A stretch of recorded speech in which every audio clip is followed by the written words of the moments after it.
What's up, everyone? Mark here, and I just finished Vagabond. I loved reading it all the way through. Tomorrow, probably going to be dropping more of a review on the overall story, maybe do an arc ranking and a character analysis comparison between Guts and Musashi, since I think that they are very similar characters and have a lot of overlap. I'd like to talk about who did what better. But right now, I really wanted to talk about Sasaki Kojiro, who I thought was probably the most unique and interesting character from Vagabond, and one of the more refreshing characters that I've seen in anime and manga, probably ever. Kojiro, to me, starts this idea of visual representation in art. He really contrasts with a lot of other characters that I would praise or Scott would praise normally, in that usually we'll gravitate towards characters who have these massive overarching conclusions that have ramifications for what their character means, the themes they represent, and the development they go through. And that's usually portrayed through dialogue and through exposition of what their character and ideas are. But with Kojiro, we don't get that because he's deaf and mute, so he can't really talk all that much. So there's no speech bubbles from him that are anything besides gibberish. So he has to circumvent this in other ways, and I think that Vagabond is able to do that really masterfully, and it was something that stuck out to me consistently every time that Kojiro was on panel, so I wanted to dig into that a little bit. Because he's so different, he's important to me, especially when talking about manga as a whole, because manga is really a visual medium where you're seeing the characters' expressions, what they're feeling on the screen, and having the artist be able to depict those emotions in a more physical form is really, really gratifying, and I think that Kojiro does it super well. Because we don't get any dialogue with Kojiro, we see others sort of remark on him because of how remarkable he is. You see him going through all of the training and dedication that he puts into his fighting style throughout his entire life from the moment he's basically a fetus, and everyone notices instantly because he's consistently beating people that he shouldn't be beating. His master is terrified that he's going to have to go fight somebody that he knows will probably kill him, but child Kojiro, who his master had been unwilling to train, goes in, deaf and mute, and beats this guy up pretty easily. Pretty much every fight scene that he's ever in, he wins handily. In my estimation so far, he's probably the most talented swordsman in the story. Of course, Vagabond ends its publication before we get to see Kojiro versus Musashi, which I would absolutely love to see someday. But through others' remarks on him, you get to see what he's feeling, and others' comments are always about how connected he is within himself, with nature around him, and with people, despite not being able to talk to them. He forms connections in a way that is very atypical. It's predominantly through two means, and those are fighting and sex.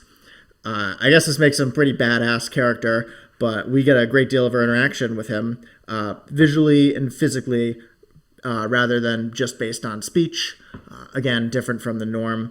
But I really like the scenes with Kojiro, and unlike typical anime sex scenes where it's cringy and kind of nonsense, the Kojiro sex scenes are always pretty good because you see him having this relationship, even if it's short-term, with a woman where she's learning a lot about him. And that seems to be the interaction that he has with everybody. They come and happen into his path where they see this man is self-actualized. He is content. He has accepted himself, and he knows who he is, and he is happy with that. He's dedicated to the sword and his craft, and that's all he needs to make him happy.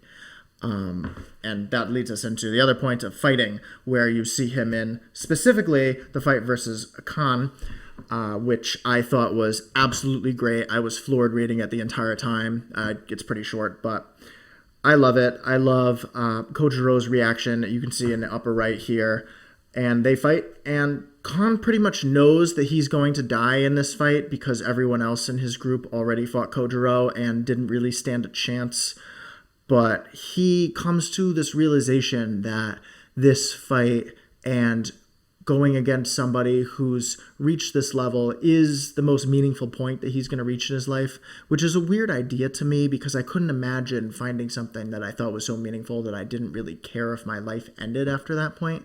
But you see that happen with fights with Kojiro, not only here, but also when he ends up fighting one of the Yoshioka members later in the story, where they're struggling to resist drawing their sword, but they end up doing it anyways, almost like they have no control over it. And they go at Kojiro, and he doesn't know their intentions because he has no way of communicating with them, so he just kills them. And that's ultimately what happens in most of Kojiro's interactions. He is very well known and pretty identifiable in that he can't hear, and people want to challenge him constantly, and he ends up just killing them because what else is he going to do when someone threatens his life? I really like how this parallels Musashi too, because we get this same type of conflict with Musashi later in the story during the Yoshioka massacre arc, where Musashi is put into a position where he's not in a formal duel that was arranged and set up between two people who have talked about their ideology, their reasons for fighting, and agreed to the premise very soundly. He's sort of just swarmed by these 70 members who are going to jump on him, and he kills all of them. And that leads to this massive mental breakdown for Musashi, where he doesn't really know what to do with himself and the guilt of having killed all these people. We go through these dreamlike sequences of Musashi struggling with what those people's lives were, that they all had families, they all had ambitions of their own, and what right does he have to take that away from him?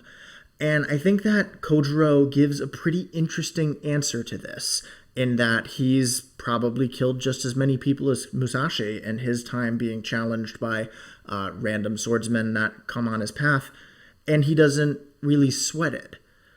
It's an interesting idea because, of course, you can look at the perspective of any killing being immoral, of lives being inherently valuable, and of course they are, but Kojiro is able to just accept within himself that this is the path that he's chosen. He is a swordsman, he's known, and if anyone wants to challenge him, they are already accepting this situation. And that's part of what makes the clone fight so great, in that you see him sort of come to this realization in a more detailed way than a lot of the other challengers. So you know that these people sort of accepted what they're doing. Their path to actualization of themselves is either to fight stronger swordsmen and win, make a name for themselves, and become this sort of invincible under the heavens mantle that we question throughout the series of Vagabond. And if they fail, then they fail. And it doesn't seem like anybody has too much of a problem with that. But with Kojiro, and why I love him so much, is because of that security he has in himself. Because he knows exactly who he is, because he's satisfied with everything. There's never a scene where you see stress or existential dread or questioning of his motives, his ambition. With Kojiro, he's just out enjoying the fact that he's alive. He's come to the conclusion that it's moral to save his lives over others when others want to put his life in jeopardy. And he knows what he enjoys. He enjoys being in nature. He enjoys forming connections through maybe through our perspective, minimal, but maybe not through his perspective, ways that he has. And he really loves himself. And that's something that not a lot of characters in really any media ever get to the point of being able to say. And it's such a different journey from so many other characters who go through this really belabored, and again, often rewarding through our ability to relate to it, journey towards this path of self-discovery and contentment within oneself. But Kojiro does this so efficiently. There's one panel with Musashi where he says, "It took me 22 years to realize this," and he's obviously remarking on how Kojiro was able to learn this so quickly, learn the redundancy of being invincible or fighting for some grand ideal that doesn't really exist. But that's just who Kojiro is. He just gets it, and you can see that plain as day from pretty much the beginning of his arc, and it was really great and refreshing to see, and you don't often come across characters like that. So I appreciate him a lot for what he is. I think he's a great character. My second, and honestly maybe even my first favorite character in Vagabond, despite having a lot less screen time.